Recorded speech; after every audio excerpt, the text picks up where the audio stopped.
नमस्कार, ABP news पर हाजिर हूं मैं रोमाना इसार खान। आज की सबसे बड़ी खबर, अब से करीब 1 घंटे बाद चुनाव की तारीखों का ऐलान होने जा रहा है। जम्मू कश्मीर में आप जानते हैं अनुच्छेद 370 हटने के बाद ये पहली बार जब विधानसभा चुनाव होने जा रहे हैं और इन्हीं तारीखों के ऐलान का इंतजार अब खत्म होने जा रहा है। दोपहर 3 बजे चुनाव आयोग की प्रेस कॉन्फ्रेंस होनी है, जिसमें चुनाव आयोग जम्मू कश्मीर विधानसभा के लिए चुनाव की तारीखों का ऐलान करेगा और साथ ही उम्मीद इस बात की भी जताई जा रही है कि हरियाणा के लिए भी चुनाव की तारीखों का ऐलान आज ही हो जाए। दोपहर 3 बजे चुनाव आयोग की प्रेस कॉन्फ्रेंस होनी है। हम सीधे आपको लेकर चलेंगे, हमारे साथ हमारे सहयोगी अंकित गुप्ता इस वक्त मौजूद हैं और जरा अंकित से ये समझते हैं जम्मू कश्मीर को लेकर चुनाव की तारीखों का ऐलान तय, और ऐसे में हरियाणा की अगर बात की जाए तो वहां पर जो विधानसभा का कार्यकाल है वो 3 नवंबर को खत्म होने वाला है, तो बहुत मुमकिन ये कि आज हरियाणा विधानसभा चुनाव के लिए भी तारीखों का ऐलान हो जाए। इसको लेकर कोई तस्वीर साफ हो पाई अभी तक, अंकित गुप्ता? रोमाना, तस्वीर साफ करने के लिए पहले हम एक तस्वीर देख लेते हैं। वो तस्वीर ये हमारे पीछे साफ तौर पर जो लिखा हुआ है, प्रेस सम्मेलन विधानसभाओं के आम चुनाव 2024, यानी कि जो एक चर्चा चल रही थी ना कि क्या हो सकता है, तो ये जो इनविटेशन है, ये जो पीछे स्क्रीन है, इस पर जो शब्द का इस्तेमाल किया गया विधानसभाओं के चुनाव, इसका मतलब तो यही हम लोग निकाल रहे हैं और जो चर्चा भी सुबह से लगातार यही कर रहे हैं कि ये सिर्फ जम्मू कश्मीर को लेकर के नहीं, वो केंद्र शासित प्रदेश है, उसके अलावा जो प्रदेश है हरियाणा, उसकी विधानसभा के भी चुनावों की तारीखों का ऐलान हो सकता है। उसमें एक और अपडेट निकल के सामने आ रहा है, वो क्या है? वो ये है कि जम्मू कश्मीर के साथ ही हरियाणा का विधानसभा चुनाव होगा और दोनों की जो मतगणना होगी वो एक साथ होगी, क्योंकि हरियाणा का जो टर्म है वो खत्म हो रहा है 3 नवंबर को। लिहाजा उससे पहले वहां पर सरकार बन जानी चाहिए, विधानसभा का गठन हो जाना चाहिए। लिहाजा उसी को ध्यान में रखते हुए मुमकिन है, फिर दोहरा रहा हूं, आखिरी फैसला अनाउंसमेंट चुनाव आयोग करेगा प्रेस कॉन्फ्रेंस में, लेकिन मुमकिन है कि जम्मू कश्मीर और हरियाणा की चुनावों की तारीख का ऐलान एक साथ हो। एक और अपडेट देना चाहूंगा, जो सूत्रों के हवाले से जानकारी मिल रही है वो ये मिल रही है कि 20 सितंबर के आसपास पहला चरण हो सकता है और आखिरी चरण जो जम्मू कश्मीर की मैं बात करूं वो 10 से 15 अक्टूबर के बीच में हो सकता है। मतगणना तीसरे हफ्ते में 20 अक्टूबर के आसपास कहीं हो सकती है और इसी वजह से हरियाणा की चुनावों की तारीखों को लेकर भी जो एक संशय लगातार बना हुआ है कि होगा नहीं होगा, तो इस वजह से उनको और ज्यादा बल मिल रहा है। एक तो विधानसभाओं, यहां पर जो साफ तौर पर इन्विटेशन में लिखा हुआ है, और दूसरा जिस तरीके से कार्यकाल खत्म हो रहा है, अगर हम ये मानते हैं, अभी हम सिर्फ चर्चा कर रहे हैं कि अगर हम ये मानते हैं कि 20 अक्टूबर तक चुनावी नतीजे आते हैं, तो फिर उसके बाद में अगले 10-12 दिनों में हरियाणा में विधानसभा का गठन हो जाएगा, जो कि नियमों के और यह जो जरूरत है उसके हिसाब से होगा। जी रहिए मेरे साथ, मैं लौटूंगी आपके पास। हमारे अन्य सहयोगी भी आप देख रहे हैं हमारे साथ मौजूद है, लेकिन आइए जरा आपको लेकर चलेंगे डेटा सेंटर। हमारी सहयोगी शिरीन तैयार हैं। देखिए, जम्मू कश्मीर जहां विधानसभा चुनाव का इंतजार बहुत बेसब्री से किया जा रहा है और आखिरकार सुप्रीम कोर्ट जिसकी तरफ से कहा गया कि 30 सितंबर तक जम्मू कश्मीर में चुनाव करवाए, जिसके बाद अब ये कदम उठाया जा रहा है। तारीखों का ऐलान आज होना है, लेकिन इन पिछले करीब 10 साल में जम्मू कश्मीर में कितनी तब्दीलियां आई हैं, क्या बदला, जानते हैं शिरीन से।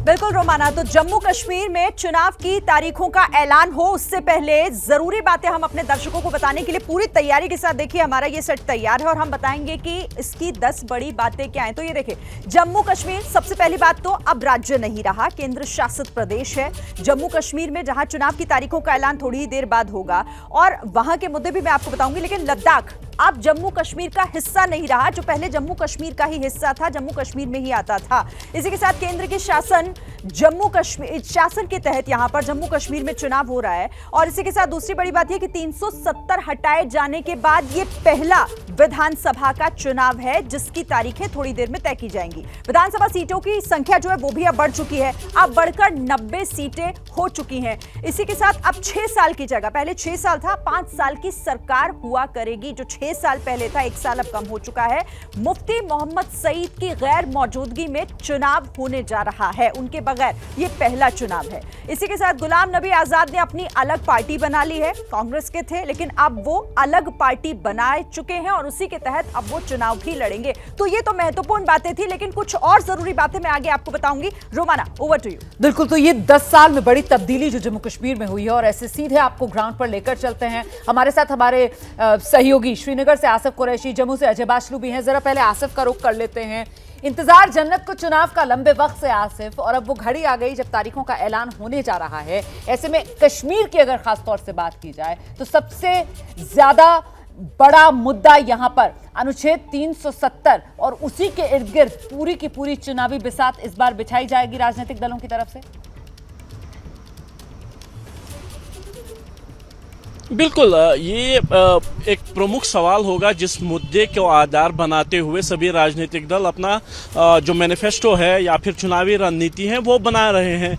बीजेपी इसी मुद्दे पर कि बीजेपी का ये कहना होगा कि 370 हटाए जाने के बाद जम्मू कश्मीर में विकास हुआ है और जो परियोजनाएं यहाँ पे केंद्र सरकार द्वारा इन पिछले 5 सालों में लाई गई है और उससे पहले पीडीपी बीजेपी की सरकार में लाई गई हैं, तो उसी को आधार बनाते हुए, विकास को मुद्दा बनाते हुए, 370 हटाए जाने को मुद्दा बनाते हुए चुनाव लड़ेगी। वही इसके विरोध में एनसी, पीडीपी, कांग्रेस और अन्य जितने भी दल है, 370 को जिस तरीके से हटाया गया, लोगों को बंद कर दिया गया, राजनीतिक दलों के नेताओं को बंद कर दिया और लगातार पिछले 5 सालों से कोई भी राजनीतिक गतिविधि नहीं करने दी गई है, इस तरीके के आरोप जो यहाँ पे लगते आए हैं, उसी को आधार बनाते हुए लोगों से वोट भी मांगेंगे। जो लोकसभा चुनाव इस साल हुए थे, जिसमें ये देखने में आया था कि उत्तरी कश्मीर में जिस तरीके से जेल में बंद एक नेता ने पूर्व मुख्यमंत्री उमर अब्दुल्ला को हराया, उससे साफ जाहिर हो गया कि जम्मू कश्मीर में अभी भी सेंटिमेंट जो है वो एक खास जो मानसिकता को लेके है, क्योंकि इंजीनियर रशीद जेल में है और उसी को आधार बनाते हुए उसकी पार्टी ने जब चुनाव लड़ा और तकरीबन 5 लाख वोट हासिल करके जीत भी हासिल की, यानी सेंटिमेंट अभी भी रहेगा। 370 मुख्य मुद्दा रहेगा, लेकिन उसके साथ साथ रोजगार, विकास, बिजली, पानी, सड़क, ये मुद्दे भी रहेंगे। और चूंकि ये विधानसभा चुनाव है तो लोकल मुद्दे ही ज्यादा हावी रहेंगे, इस बात की पूरी संभावना है। लेकिन बिल्कुल, विधानसभा चुनाव और जो स्थानीय मुद्दे हैं वो हावी रहेंगे, लेकिन कहीं ना कहीं चाहे अनुच्छेद 370 वाला फैसला हो या फिर वो स्टेटहुड वाली मांग हो, ये वो तमाम बड़े मुद्दे हैं भावनात्मक तौर पर जिससे जम्मू कश्मीर के लोग सीधे सीधे जुड़े हुए हैं और उस पर एक तरीके से अपना फैसला इन चुनाव के नतीजों के जरिए वो देश के सामने रखने वाले हैं। अजय बाचलू का हम रुख करते हैं और ऐसे में अजय बाचलू, कश्मीर के मुकाबले जम्मू रीजन जिसका वजन बढ़ा, वेटेज उसका ज्यादा, परिसीमन जिस तरीके से हुआ है, इससे भी समीकरण बदलेंगे? जी बिल्कुल, समीकरण बदलेंगे। ये जो 6 सीटें बड़ी हैं रोमाना, बता दूं इस पर न केवल बीजेपी, क्योंकि बीजेपी समझना होगा रोमाना, पिछले चुनाव में बीजेपी के पास 25 सीटें थी, तो अगर बीजेपी उन 25 प्लस इन 6 पे आ जाती है तो कहीं ना कहीं वो बार्गेनिंग स्थिति में होगी कि चुनाव के बाद सीएम कौन बनता है अगर बीजेपी के पास बहुत ज़्यादा सीटें आई। पिछले चुनाव की अगर बात करें तो बीजेपी के पास 25 सीटें थी और पीडीपी जो है ज़्यादा सीटें लेकर उन्हें मुख्यमंत्री का पद मुफ्ती मोहम्मद सईद और बाद में महबूबा मुफ्ती को देना पड़ा था। लेकिन इस बार बीजेपी कहीं उस बार्गेन के मूड में नहीं दिख रही है और अब बीजेपी का ये दावा है कि न केवल वो जम्मू की इन सीटों पर बल्कि कश्मीर में भी वो इस बार कमल खिलाएंगे। तो स्थिति ये है कि बीजेपी इस बार ये चाहती है कि जम्मू कश्मीर में सरकार बने और सरकार का मुखिया जो हो वो बीजेपी से हो। तो इस तरह की कवायद को लेकर बीजेपी अपनी सियासी बिसात जो है वो बिछा रही है। और यहाँ पर रोमाना एक और बात मैं आपको बता दूं कि बीजेपी ने इन चुनाव को लेकर अपनी इलेक्शन कमेटी का भी गठन कर लिया है, जो इलेक्शन कमेटी इन चुनाव में लड़ने वाले नामों को या उम्मीदवारों के नाम पर फैसला लेगी और फिर केंद्र को भेजेगी। इसमें जो है डॉक्टर जितेंद्र सिंह है, रविंद्र रैना है, यहाँ के एमपीज हैं और कुछ कविंद्र गुप्ता हैं, निर्मल सिंह है। तो कहीं ना कहीं अब इलेक्शन मोड में बीजेपी आती हुई दिख रही है और साथ में ही जो दूसरी पार्टियां हैं वो भी लगातार इलेक्शन गियर अप कर रही हैं। जहां बीजेपी की नजरें जो हैं वो कश्मीर घाटी पर, कश्मीर में कमल खिलाने की हैं, वहीं जो एनसी और कांग्रेस हैं वो जम्मू में जो है किला बेचने की फिराक में। और आज ही थोड़ी देर पहले जम्मू के ही कोट बलवाल इलाके में डॉक्टर फारूक अब्दुल्ला ने रैली की है। तो समझ लीजिए कि जहां बीजेपी जो है कश्मीर में सेंध लगाने की कोशिश कर रही है, वहीं दूसरी पार्टियां जो है वो जम्मू में। बात आप कह रहे हैं, देखना दिलचस्प होगा कि कौन सा दल किस पार्टी के किले के अंदर सेंधमारी करने में कामयाब होता है, क्योंकि कहीं ना कहीं उसी से नतीजा किस तरफ का होगा ये साफ होगा। और जिस बात का जिक्र देखिए अभी अजय बाचलू कर रहे थे ना, जम्मू कश्मीर में चुनाव को लेकर नेशनल कॉन्फ्रेंस के सबसे बड़े नेता है फारूक अब्दुल्ला, उनका एक बयान भी सामने आया। फारूक अब्दुल्ला कह रहे हैं कि विकास के लिए लोग सोच समझकर बटन दबाएं, जम्मू कश्मीर की आवाज वोट से सामने आनी चाहिए। जमात से आ रहे हैं उनने सिर्फ नफरत फैलाई। हिंदू को अलग किया, मुसलमान को अलग किया, सिख को अलग किया, ईसाई को अलग किया। मेहरबानी करके सबसे बड़ी चीज जो है वो बूथ है, जहां मशीन रखी है, वहां आपने ऐसे आदमी को खड़ा करना है जो अगर उसको 1 लाख रुपए भी दें वो अपना ईमान बेचे नहीं, बल्कि वहां खड़ा रहेगा। नहीं, अगर आप अपनी रियासत को ऊपर उठाना चाहते हैं, आप इसको जिंदा रखना चाहते हैं, तो आपने सोच के वो उस बटन को दबाना है। जब आप बटन दबाएं, आवाज आनी चाहिए और वो निशान आपके सामने आना चाहिए कि आपका वोट चला गया है। तो देख रहे हैं आप किस तरीके से चुनाव की तारीखों के ऐलान से पहले ही ये सियासी गोलबंदी जो है, नेताओं के दावे जो हैं वो शुरू हो गए हैं जनता के बीच पहुंचकर। और इस सब के बीच चुनाव की तारीखों का ऐलान हरियाणा विधानसभा चुनाव के लिए भी आज हो सकता है। और ऐसे में हरियाणा के सियासी समीकरण और हरियाणा की सियासी तस्वीर इस समय क्या है, जानने के लिए सीधे आपको लेकर चलते हैं हमारी सहयोगी शीरीन के पास। बिल्कुल रोमाना, हरियाणा जहां 90 विधानसभा की सीटें, जोर आजमाइश तो पार्टियां लगाएंगी ही, तारीख क्या होगी उस पर भी बात करेंगे जब प्रेस कॉन्फ्रेंस में ये साफ हो जाएगा। लेकिन उससे पहले क्या बदला है, क्या नया है इस बार हरियाणा विधानसभा चुनावों में, वो मैं आपको बड़ी बातों के जरिए बता दूं। देखिए, मनोहर लाल की जगह नायब सिंह सैनी के नेतृत्व में इस बार बीजेपी चुनाव मैदान में उतरेगी। सबसे महत्वपूर्ण ये, कांग्रेस की बात करें तो इस बार कांग्रेस की कमान एक बार फिर से भूपेंद्र सिंह हुड्डा के हाथ में है। कांग्रेस की तरफ से यह भी एक बड़ी और महत्वपूर्ण बात, 25% के करीब वोट के साथ जो जाट वोटर है वो हरियाणा में सबसे असरदार है। पंजाब के बाद सबसे ज्यादा जो दलित वोटर की संख्या है वो इसी राज्य में यानी कि हरियाणा में ही है। और कांग्रेस का जोर जाट और दलित दोनों ही मतदाताओं पर ज्यादा है। कांग्रेस की नजर है इस वोटर्स पर। बीजेपी का जो सबसे ज्यादा जोर है वो ओबीसी मतदाताओं पर है, पूरी तरह अपने पाले में लाने की कोशिश। जेजेपी जो पार्टी है वो भी जाट मतदाताओं के सहारे चुनाव मैदान में है। इसी के साथ एक और बड़ी बात, कांग्रेस और आम आदमी पार्टी के बीच गठबंधन के संकेत फिलहाल तो नहीं है हरियाणा राज्य में। आम आदमी पार्टी ने सभी सीटों पर चुनाव लड़ने का ऐलान कर दिया है पहले ही कि वो सभी सीटों पर चुनाव लड़ेगी। अरविंद केजरीवाल मुख्यमंत्री दिल्ली के, आम आदमी पार्टी के संयोजक जो कि मूल रूप से हरियाणा के ही रहने वाले हैं। तो ये हरियाणा की बड़ी बातें, कुछ और डेटा आपके सामने रखेंगे, लेकिन एक बार फिर से लिए चलते हैं आपको रोमाना के पास। तो ये हरियाणा की एक सियासी तस्वीर जो आपने देखी, मैं सीधे आपको लेकर चलती हूं। हमारे साथ हमारे सहयोगी आशीष कुमार सिंह इस वक्त मौजूद हैं। आशीष, ज्यादा समय नहीं हुआ 2024 लोकसभा चुनाव, और इस लोकसभा चुनाव के जो नतीजे थे उन्होंने ये संकेत दे दिए कि हरियाणा में पिछले 10 साल से जिस तरीके का राज्य में बीजेपी का दबदबा है वो अब खत्म हो रहा है। कांग्रेस बिल्कुल बराबरी पर आकर खड़ी हो गई है बीजेपी के मुकाबले। तो क्या माना जाए, इस बार ये टक्कर हरियाणा में बीजेपी वर्सेस कांग्रेस आर पार की रहने वाली है? देखिए, पूरी जान तो बीजेपी ने झोंक रखा है। जिस तरह से उन्होंने प्रभारी अपॉइंट कर दिया, इलेक्शन प्रभारी अपॉइंट कर दिया, और खुद अमित शाह पिछले कुछ दिनों पहले जाकर के वहाँ कैंपेन कर रहे थे, कम से कम सेंस ऑफ अर्जेंसी दिखाता है। घुमा फिरा के बात वही है जो आप कह रही हैं।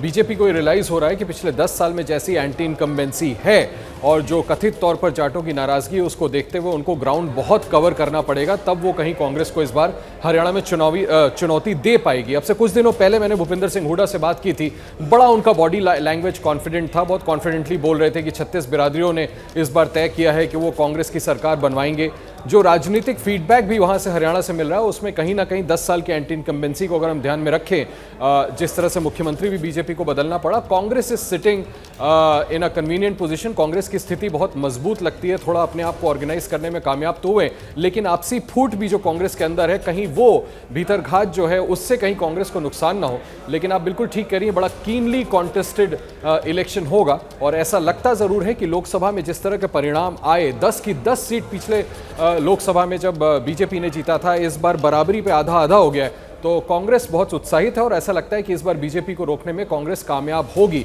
इसलिए मैं कह रहा हूं, फिर से दोहराना चाहूंगा कि बहुत कीनली कॉन्टेस्टेड होगा, बड़ा अच्छा चुनाव होगा, देखने लायक चुनाव होगा। बिल्कुल, बहुत बराबरी मामला बिल्कुल आधे आधे पर है। और वोटिंग परसेंटेज की अगर बात की जाए उसमें भी बीजेपी के मुकाबले कांग्रेस हरियाणा में बहुत पीछे नजर नहीं आती है, और इसीलिए फाइट जो है वो हरियाणा में भी बहुत टाइट होती हुई नजर आ रही है। फिलहाल तो चुनाव की तारीखों का इंतजार है। जम्मू कश्मीर को लेकर चुनाव की तारीखों का ऐलान हो रहा है, हरियाणा को लेकर चुनाव की तारीखों का ऐलान होना है, और इस ऐलान होने में करीब 43 मिनट का इंतजार बाकी। कौन बनेगा मुख्यमंत्री? बड़ी कवरेज एबीपी न्यूज पर लगातार जारी है, सभी सहयोगी बने हुए हैं।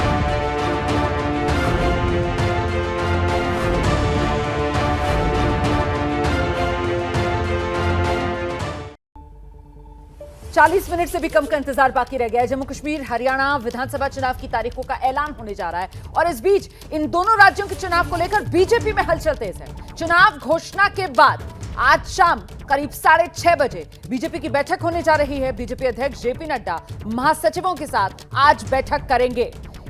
बैठक को प्रधानमंत्री नरेंद्र मोदी संबोधित कर सकते हैं। अमित शाह, राजनाथ सिंह इस बैठक में मौजूद रहेंगे। सीधे आपको लेकर चलते हैं, हमारे साथ हमारे सहयोगी नीरज पांडे इस समय मौजूद हैं। नीरज, बीजेपी को भी इंतजार चुनाव की तारीखों का ऐलान का और उसके बाद ये जो बैठक है इसमें मंथन किस मुद्दे पर? देखिए रोमाना, आज ये बहुत महत्वपूर्ण बैठक है। महत्वपूर्ण बैठक इस लिहाज से कह सकते हैं कि अभी थोड़ी देर में ही इलेक्शन कमीशन अपनी प्रेस कॉन्फ्रेंस करने जा रहा है। 2 राज्यों की अभी तक जो जानकारी आ रही है, 2 राज्यों की चुनाव की घोषणा कर सकती है। इसके अलावा उत्तर प्रदेश समेत कई राज्यों के उपचुनाव होने हैं, उनकी घोषणा हो सकती है। इनकी घोषणा के साथ ही आज करीब 6 साढ़े 6 बजे के आसपास से, खैर ये बैठक पहले से ही निर्धारित थी, लेकिन चूंकि इस समय ये बैठक इसलिए बहुत महत्वपूर्ण हो जाती है क्योंकि आज चुनावों की घोषणा है। तो आज राष्ट्रीय महासचिवों के साथ भारतीय जनता पार्टी के अध्यक्ष जेपी नड्डा बैठक करेंगे। उस बैठक के दौरान तमाम विषयों पर, खासकर चुनावी विषयों पर चर्चा करेंगे। कल एक महत्वपूर्ण बैठक है जिसमें राष्ट्रीय पदाधिकारियों की बैठक बुलाई है भाजपा के अध्यक्ष जेपी नड्डा ने, जो यही भारतीय जनता पार्टी का जो एक्सटेंशन कार्यालय वहां पर होना है। इस बैठक में सभी राज्यों के प्रदेश अध्यक्ष, संगठन मंत्री, सह संगठन मंत्री, इसके अलावा प्रदेश के जो महासचिव हैं उनको भी बुलाया गया, प्रभारी, सह प्रभारियों को बुलाया गया और ये मंथन चलेगा करीब 5 घंटे के आसपास। इस मंथन के पीछे का पर्पज यही है कि आने वाले समय में 4 राज्यों के जो विधानसभा चुनाव होने हैं उन चुनावों की तैयारियों को नजर बनाकर रखिए। तो आज महासचिवों की बैठक और फिर कल बीजेपी की पदाधिकारियों की ये बैठक, कमर कसकर सब तैयार हैं आने वाले समय में इन विधानसभा चुनाव के लिए। 35 मिनट के करीब के आसपास का इंतजार बाकी। चुनाव आयोग की प्रेस कॉन्फ्रेंस हमारी नजर बनी हुई है। कौन बनेगा मुख्यमंत्री, बड़ी कवरेज एबीपी न्यूज पर आप देख रहे हैं। जम्मू कश्मीर में अनुच्छेद 370 हटने के बाद, राज्य का दर्जा जम्मू कश्मीर से खत्म होने के बाद, ये विधानसभा चुनाव जिसका इंतजार था वो अब खत्म होने जा रहा है। अब से करीब आधे घंटे बाद चुनाव आयोग की प्रेस कॉन्फ्रेंस होगी। दोपहर 3 बजे का समय है जब चुनाव आयोग विधानसभा चुनाव के लिए तारीखों का ऐलान करने जा रहा है और साथ ही हरियाणा में भी विधानसभा चुनाव का ऐलान हो सकता है। कुछ ही देर बाद चुनाव आयोग की प्रेस कॉन्फ्रेंस, जिसकी तैयारी पूरी हो चुकी है। सीधे आपको लेकर चलते हैं, हमारे सहयोगी अंकित गुप्ता इस समय विज्ञान भवन से ही मौजूद हैं और उनसे जानते हैं। अंकित, तैयारियां पूरी, प्रेस कॉन्फ्रेंस तय वक्त पर दोपहर 3 बजे शुरू होने जा रही है? जी बिल्कुल, तैयारियां पूरी हैं। तैयारियां किस तरह की है वो भी आपको दिखा देते हैं। आशीष, अगर आप दिखा पाए, देखिए पीछे मंच जो पूरा सजा हुआ है। राजीव कुमार जो कि मुख्य चुनाव आयुक्त हैं, वो बीच में बैठेंगे और वही चुनावों की तारीखों का ऐलान करेंगे। उनके साथ में जो चुनाव आयुक्त हैं ज्ञानेश कुमार और एस संधू, वो आसपास होंगे और बाकी अधिकारी आसपास होंगे। लेकिन अभी जो जैसी जानकारी मिली है, अगले 15 से 20 मिनट में जो चुनाव आयुक्त हैं, तीनों चुनाव आयुक्त हैं, मुख्य चुनाव आयुक्त और उनके साथ में 2 जो चुनाव आयुक्त हैं, वो यहाँ पर विज्ञान भवन में पहुंचेंगे और उसके बाद में 3 बजे ठीक शुरू हो जाएगा चुनावों की तारीखों का ऐलान। लेकिन महत्वपूर्ण क्या है? महत्वपूर्ण यही है कि जिस तरीके से लगातार हम लोग जो सुबह से चर्चा कर रहे हैं कि कितने राज्यों की चुनावों की तारीखों का ऐलान हो सकता है, तो अभी तक का अपडेट यही है और यहाँ का जो दृश्य है वो भी यही बता रहा है कि विधानसभाओं के आम चुनाव मतलब नजर टिकी हुई है जम्मू कश्मीर और हरियाणा के ऊपर, क्योंकि महाराष्ट्र और झारखंड, जो मेरी अब तक की जानकारी है और जो सूत्र यही बता रहे हैं कि उनको लेकर के अभी जो चुनाव की तैयारियां उस तरीके से आकलन नहीं हो पाया है।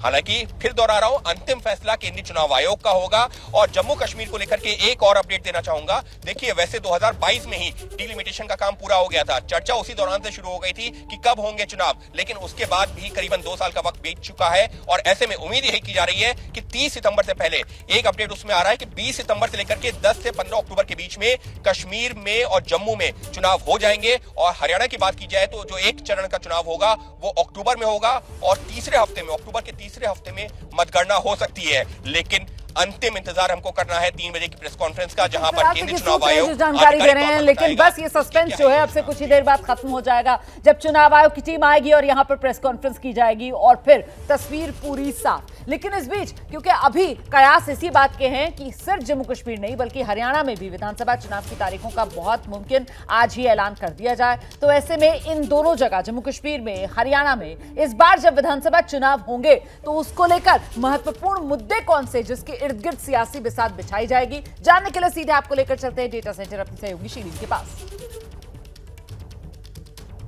बिल्कुल रोमाना, तो देखिए 25 मिनट के आसपास का वक्त अब बचा है जब चुनाव की तारीखों का ऐलान किया जाएगा। लेकिन उससे पहले हम जरूरी बातें यहां स्टूडियो से बता रहे हैं, डेटा सेंटर से बता रहे हैं।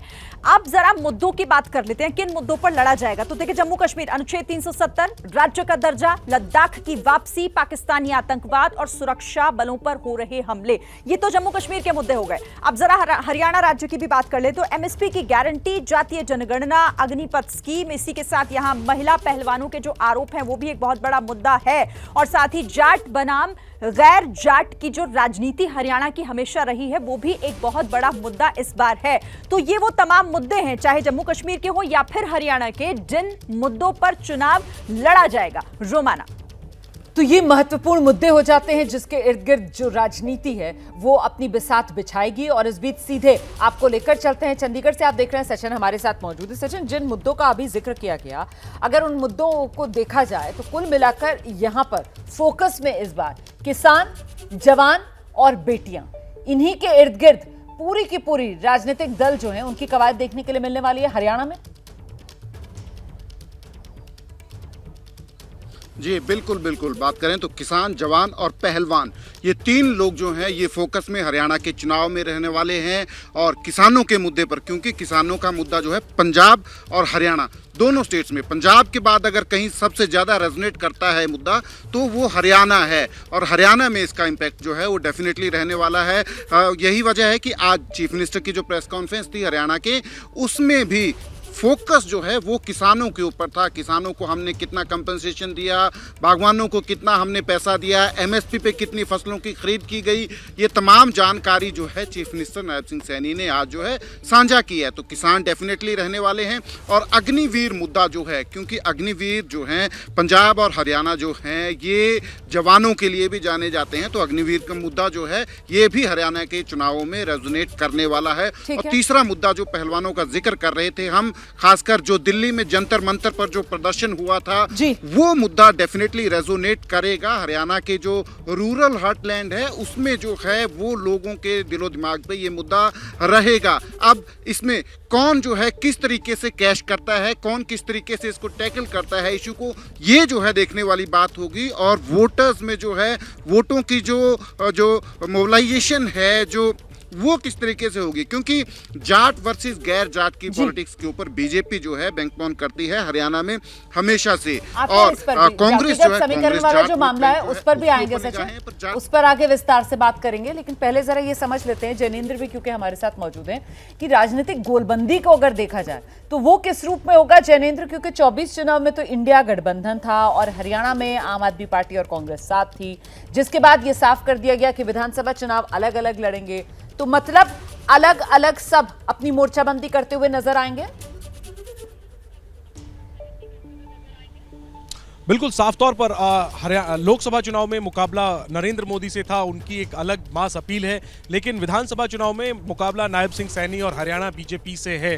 तो जाहिर सी बात है कि लोकसभा चुनाव में वोट ना बिखरे, इस पर पूरा फोकस था इंडिया गठबंधन के तमाम घटक दलों का। लेकिन विधानसभा चुनाव को लेकर वैसी जरूरत महसूस नहीं की जा रही है। और खासतौर पर आम आदमी पार्टी के साथ हरियाणा में इसलिए अलायंस किया गया था क्योंकि उनके साथ अलायंस दिल्ली में जरूरी था और उस गठबंधन धर्म के तहत हरियाणा में उनको एक सीट देनी जरूरी थी। लेकिन हरियाणा में फिलहाल कांग्रेस को नहीं लगता कि आम आदमी पार्टी की ऐसी स्थिति है कि उनके साथ गठबंधन ना करने से कोई नुकसान होगा। यहां पर कांग्रेस जो है बहुत मजबूत है। भूपेंद्र सिंह हुड्डा हैं, कुमारी शैलजा हैं, रणदीप सुरजेवाला हैं, चौधरी बीरेंद्र वापस आ चुके हैं। कांग्रेस का अपना संगठन है और कांग्रेस को लगता है कि जो मुद्दे हैं वो भी उसके पक्ष में हैं।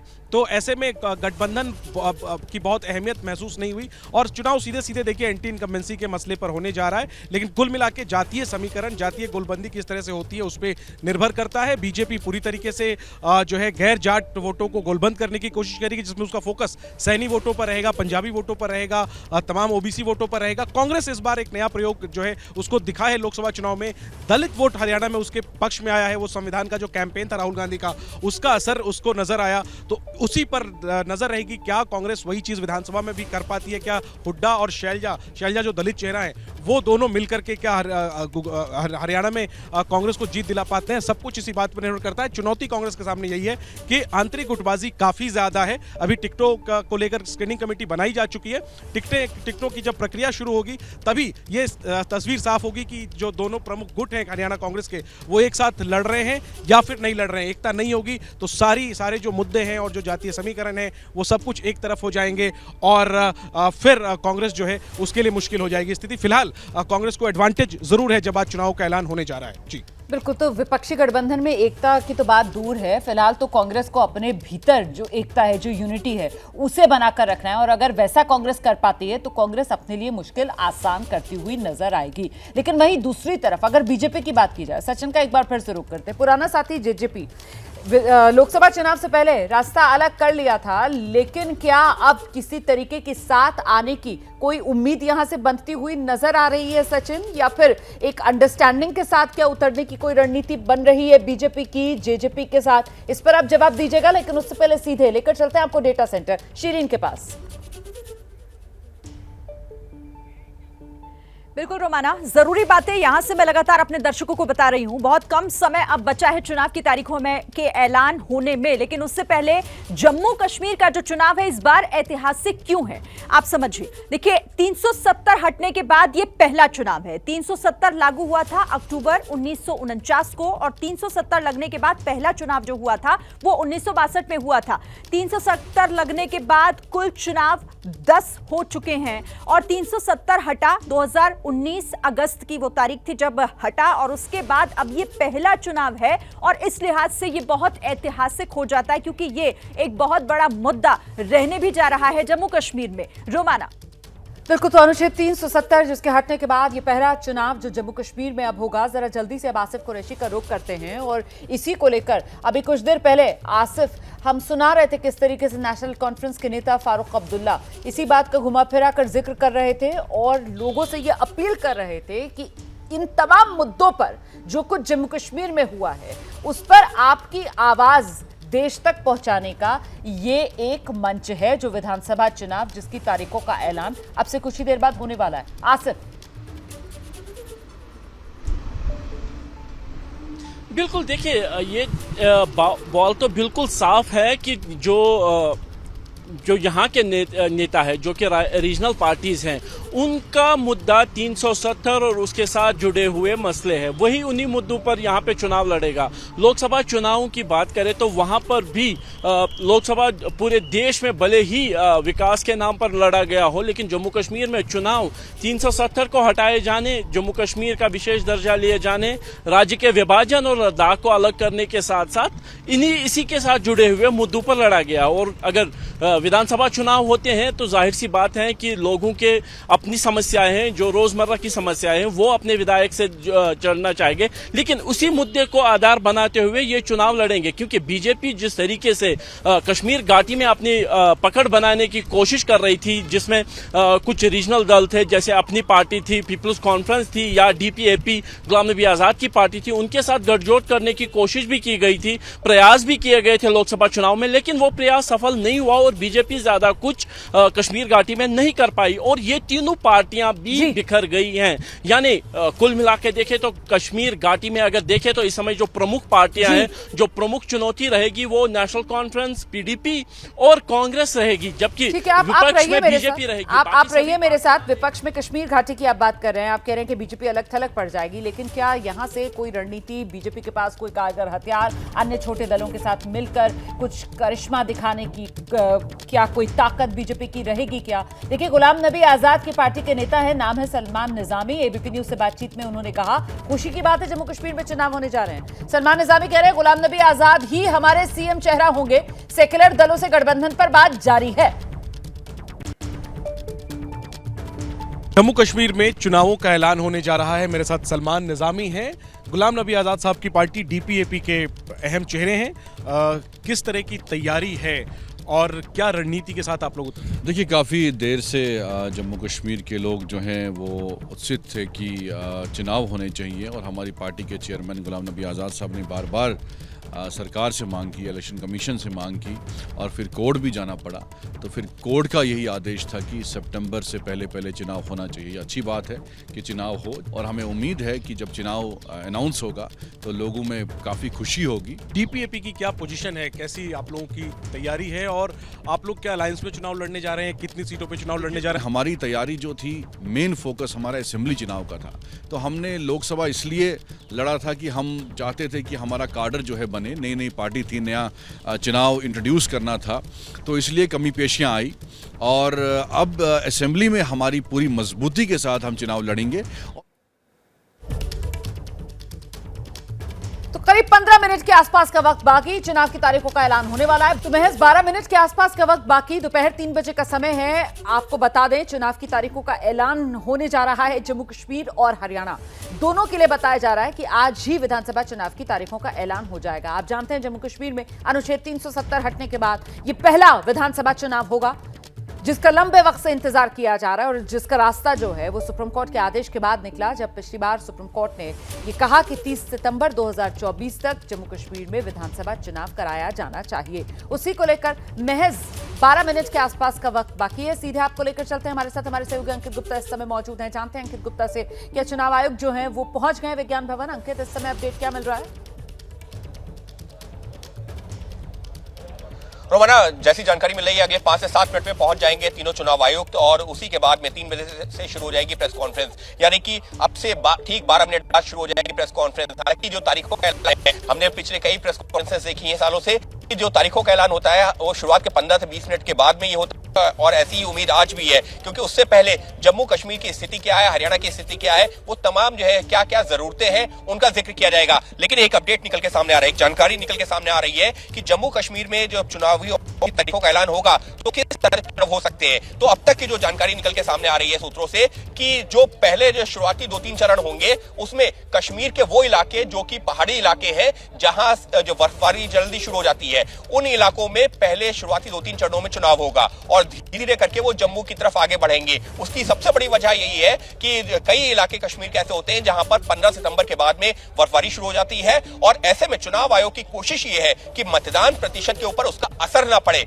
लिहाजा पहले जो शुरुआती 2-3 चरणों में उन इलाकों में चुनाव हो सकता है, मतदान हो सकता है और उसके बाद धीरे धीरे करके जम्मू की तरफ आगे आएंगे और अक्टूबर का तीसरा हफ्ता जो संभावित जानकारी निकल के सामने आ रही है, जब मतगणना होगी और वो मतगणना जम्मू कश्मीर और हरियाणा दोनों राज्यों की हो सकती है। लेकिन फिर दोहरा रहा हूं, आखिरी हमको जो है इंतजार करना है चुनाव आयोग की प्रेस कॉन्फ्रेंस का, क्योंकि जो अंतिम तारीख है वो जो चुनाव आयोग की तरफ से जारी की जाएगी। जी बिल्कुल, बस इंतजार जो है वो लगातार घटता हुआ, 10 मिनट से भी कम का वक्त बाकी रह गया है और सीधे आपको लेकर चलते हैं। आप देख रहे हैं हमारे साथ हमारे सहयोगी आशीष भी इस समय मौजूद है। आशीष, एक तो मौसम जिसका जिक्र यहाँ पर अभी अंकित गुप्ता की तरफ से किया जा रहा था और दूसरी बड़ी चुनौती जो है वो सुरक्षा, और सुरक्षा इस लिहाज से भी कि न सिर्फ घाटी बल्कि जम्मू रीजन में पिछले कुछ समय से जिस तरीके से आतंकवादी हमले बढ़े हैं उसको देखते हुए अब ये 90 की 90 सीटें जम्मू कश्मीर की, जिस पर चुनाव कराने के लिए सुरक्षा के पुख्ता इंतजाम बहुत जरूरी हो जाते हैं। और इस बात को लेकर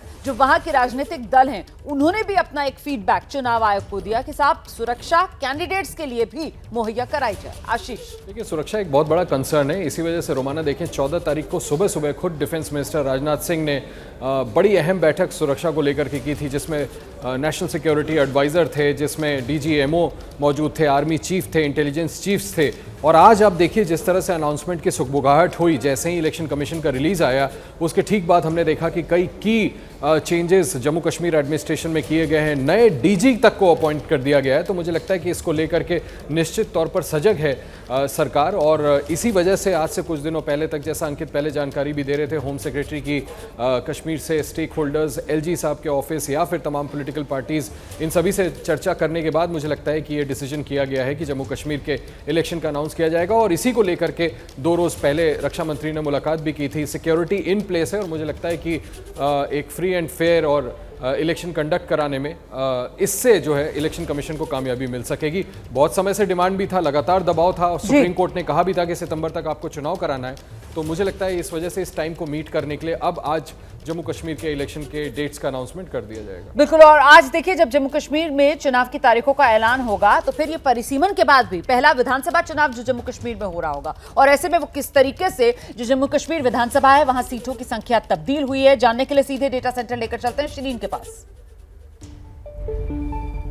बिल्कुल रोमाना, तो देखिए परिसीमन के बाद ये पहला चुनाव है। अब जरा हम जल्दी से अपने दर्शकों को ये बता देते हैं कि परिसीमन के बाद और परिसीमन के पहले कितनी सीटें थी। तो ये देखिए आपके सामने कुल सीटें 87, ये परिसीमन से पहले की सीटें जो अब 90 हो चुकी हैं। जम्मू में सीट 37 थी, अब 43 हो गई हैं। कश्मीर में ये संख्या सीटों की 46 थी, एक बढ़कर अब 47 हो गई है। और लद्दाख 4 सीटें पहले थी, अब अलग, क्योंकि ये एक केंद्र शासित प्रदेश है, यहाँ पर 4 सीटें जो हैं परिसीमन से पहले और परिसीमन के बाद का ये आंकड़ा कि यहाँ पर, क्योंकि अब बढ़कर कुल सीटें 87 थी जो अब 90 सीटें हो चुकी हैं परिसीमन के बाद। रोमाना, तो ये महत्वपूर्ण हो जाता है और ऐसे में सीधे अब आपको लेकर चलते हैं। आसिफ कुरैशी हमारे साथ मौजूद हैं। आसिफ, ये परिसीमन के बाद जो वेटेज है वो करीब करीब बराबर हो गया है जम्मू रीजन और कश्मीर रीजन का।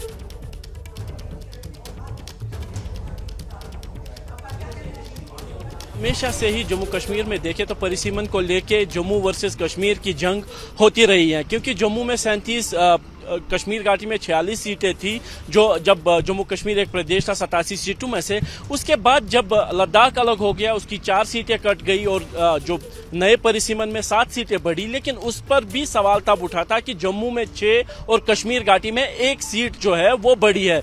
कहीं ना कहीं उस पर भी जो स्थानीय दलों की तरफ से वो राजनीति की गई कि जम्मू क्षेत्र का जो सीट है नंबर वो बढ़ाने की कोशिश हो रही है, तब ये बात हुई थी। लेकिन कुल मिला के देखें तो केवल परिसीमन में सीटों की संख्या नहीं बढ़ी है, जो आरक्षित सीट है उनका नंबर भी बढ़ा है। जहां कश्मीर घाटी में पहले कोई भी सीट आरक्षित नहीं थी, वहीं अब तकरीबन 12 सीट जम्मू कश्मीर में है जो SC ST के लिए आरक्षित कर दी गई है। महिलाओं के लिए खासतौर पर आरक्षण नहीं किया गया है, जो एक विवादित मुद्दा रहा था। लेकिन जो आरक्षित सीट SC ST है उसको निशाना बनाते हुए बीजेपी पर कई आरोप जो थे विपक्ष ने लगाए थे, जिनमें वेस्टर्न पाकिस्तानी रिफ्यूजीज को प्रदेश का मैं नागरिक था। और उनको आज मैं बता दूं कि आज ही जो स्टेट एडमिनिस्ट्रेटिव काउंसिल है उसकी बैठक हुई है और एक और प्रमुख फैसला लिया गया है जिसमें वेस्टर्न पाकिस्तान से आने वाले तकरीबन 5 लाख शरणार्थियों को सरकारी जमीन आवंटित करने का फैसला भी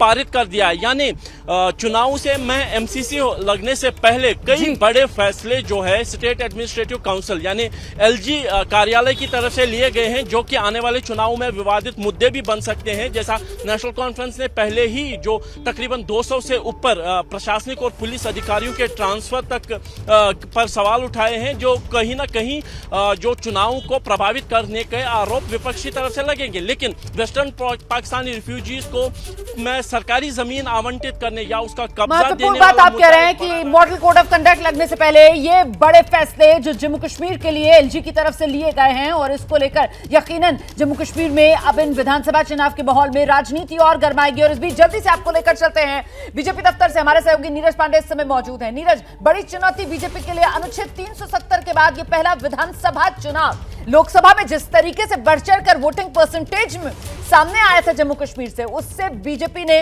इस फैसले पर मोहर लगने की बात कही थी और अब उसी को कहीं ना कहीं दोहराना होगा इस बार विधानसभा चुनाव में भी। देखिए, विधानसभा चुनाव निश्चित रूप में बीजेपी के लिए हमेशा चुनौतीपूर्ण रहा है जम्मू एंड कश्मीर में, लेकिन इस बार राहत की बात यह है कि जहां से ज़्यादा सीटें भारतीय जनता पार्टी की आती थी यानी कि जम्मू रीजन, उनकी सीटें भी बढ़ गई। देखिए, इस बात को समझना पड़ेगा, डीलिमिटेशंस में हमेशा से इस बात के आरोप लगते रहे। जम्मू रीजन के लोग ये कहते रहे कि जनसंख्या वाइज जम्मू रीजन ज़्यादा है और जनसंख्या घाटी में कम है, बावजूद इसके सीटें घाटी में ज़्यादा हैं और सीटें जम्मू रीजन में कम हैं। तो इस बार डिलिमिटेशन के समय पर इस बात का ध्यान दिया गया कि जो पॉपुलेशन है वो कहाँ पर है, वो पॉपुलेशन कहाँ ज़्यादा है, और पॉपुलेशन के हिसाब से ही डिलिमिटेशन किया गया और उसी के आधार पर सीटों का आवंटन भी किया गया, जिसकी वजह से जम्मू रीजन में अचानक सीटें बढ़ गई। जम्मू रीजन हो चाहे श्रीनगर रीजन में अब तक जैसा खुद आशिफ ने अभी बताया कि एक भी सीट आरक्षित नहीं थी, जबकि घाटी में हर जाति के लोग रहते हैं। तो डिलिमिटेशन के समय पर इन सब चीज़ों का भी ध्यान रखा गया और यही कारण है कि 12 सीटें वहाँ SC ST के लिए रिजर्व की गई। तो बहुत सारे ऐसे फैक्ट्स हैं जो भारतीय जनता पार्टी ने इस बार ये डिलिमिटेशन के समय महत्वपूर्ण बात कह रहे हैं आप नीरज पांडे। मैं लौटूंगी आपके पास। देखिए, अब बस तारीखों के ऐलान का इंतजार है। जम्मू कश्मीर और साथ ही साथ हरियाणा वो राज्य है जहां पर पिछले 10 साल से बीजेपी की सरकार है। हालांकि आप जानते हैं 2019 में अपने दम पर बीजेपी सरकार नहीं बना पाई थी, जेजेपी का उसको साथ देना पड़ा था। लेकिन फिर इस तरीके का पलट फेर कि पिछले 10 साल से जिसको प्रदेश की कमान दी हुई थी, एन 2024 लोकसभा चुनाव से पहले उन मनोहर लाल खट्टर को हटाया जाता है, नायब सिंह सैनी को प्रदेश की कमान दी जाती है। और अब हरियाणा में जब विधानसभा चुनाव होने जा रहे हैं तो फिर कांग्रेस बीजेपी को जोरदार टक्कर इस रूप में देती हुई नजर आ रही है कि लोकसभा चुनाव के नतीजों ने बताया कैसे 5-5 से कांग्रेस और बीजेपी बिल्कुल बराबरी पर आ गए। और उसी जोश हाई के साथ कांग्रेस इस समय जमीन पर भी उतरी हुई है। सीधे जैनेंद्र का रुख करते हैं, जानते हैं जैनेंद्र से। हम देख रहे हैं किस तरीके से भूपेंद्र हुड्डा जो है वो जमीन पर उतरे हुए हैं, यात्राएं कर रहे हैं। और वहीं चुनाव को लेकर कांग्रेस के खेमे में तैयारियां इस हद तक आगे बढ़ चुकी हैं कि टिकट किसको दिया जाए इस पर भी मंथन जारी। जैनेंद्र। बिल्कुल रोमाना, स्क्रीनिंग कमेटी का ऐलान कर दिया गया है। अजय माकन उसके प्रमुख हैं। और हरियाणा जो है वो छोटा सा राज्य है, 90 मात्र सीटें हैं, तकरीबन 30 के करीब में फिलहाल कांग्रेस के अपने विधायक हैं।